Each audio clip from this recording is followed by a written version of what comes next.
Which real estate investment is going to win in 2025? If you feel like real estate investing has changed, you're right. The market is shifting, and the strategies that worked a decade ago, even 4 years ago, won't necessarily work today. And after 30 years in commercial real estate, I've seen what actually builds long-term wealth. And in this video, I'm going to break down industrial, multifamily, and commercial real estate, and I'll tell you what I'm betting on in 2025. If you don't know me, my name is Shannon Robnett, and I've spent the last 3 decades investing in commercial real estate of every asset class: industrial, multifamily, retail, office, medical office. I've built and managed over $200 million worth of real estate, and now I want to share what I've learned so that you can scale your real estate investments faster and avoid the pitfalls that cost every investor millions. This video will help you understand which real estate sector is the smartest investment for 2025 so that you can position yourself for long-term success. So let's talk about industrial real estate, which is really kind of a cash flow machine. What makes it stand out? Industrial real estate covers a wide range from warehouses to distribution centers, manufacturing, flex space, even data centers. And it might not sound that exciting, but it's one of the most profitable and scalable asset classes, and I'll tell you why. Long-term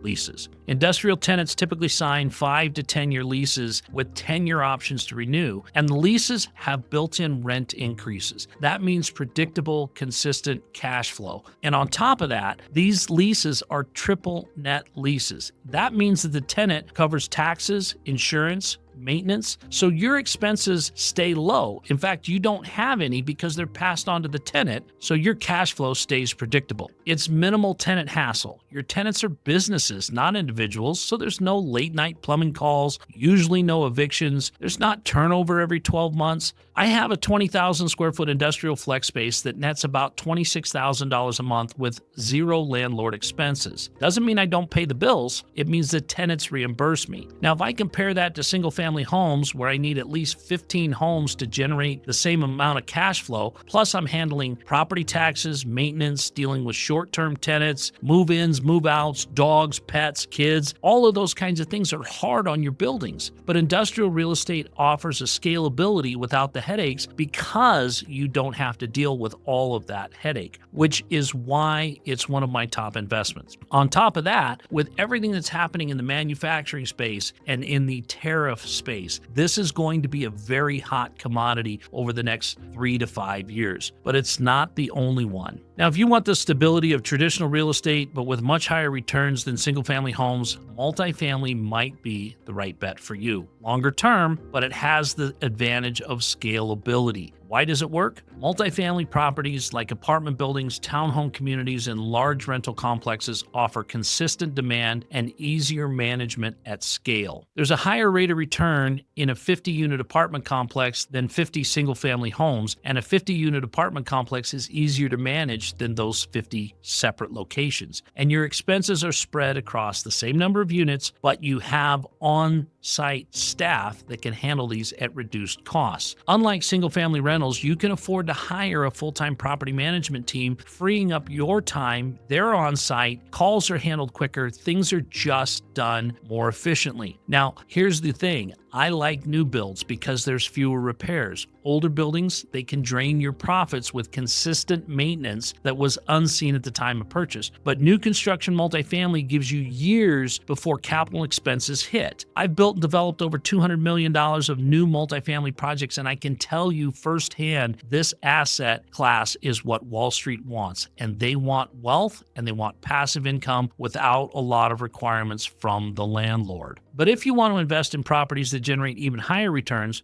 without hands-on management or tenants, this is where commercial real estate comes into play. It's high risk, but with high risk usually comes high reward. So commercial real estate includes retail centers, office buildings, and mixed-use properties. These properties can deliver huge returns, but they also come with more market risk, and here's why. The potential for higher ROI from commercial properties are simply because right now the market on these assets has been beaten down over the last couple of years. So you're going to be in a buyer's position of getting a really good deal. And if you've got a well-located retail center or office space that can generate massive cash flow once it's leased, you might be willing to take that risk. You also do wind up with 3 to 5 year tenants. Like industrial spaces, they like to sign multi-year leases, so it reduces the risk of turnover and vacancy. Plus, again, they're building a business and people know to go to that location or that cell phone provider or for that 24-hour gym or those kinds of things. But here's the challenge. The recession that we just had that happened with COVID hit real estate centers hard. And if it happens again, you're going to have that to deal with. So if businesses shut down, vacancies skyrocket and properties can sit empty for months or even years. But right now, that space is struggling due to the remote working trend that everybody's coming back from. Retail is shifting to e-commerce competition,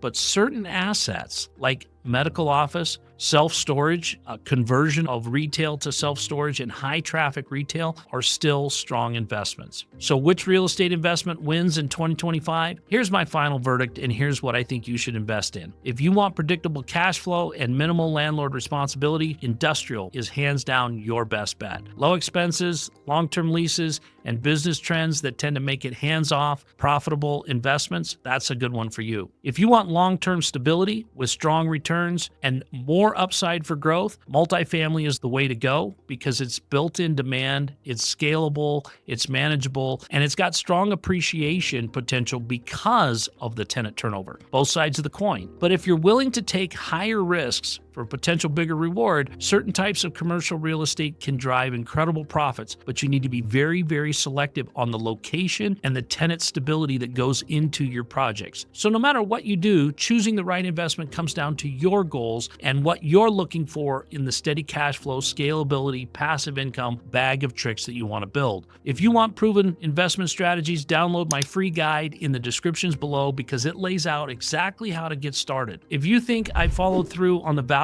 I promised in this video, hit that like and subscribe button. Turn on notifications so you'll never miss another video on how to invest smarter through the Intelligent Investor program. And don't forget, click on the link in the descriptions to start scaling your investments today.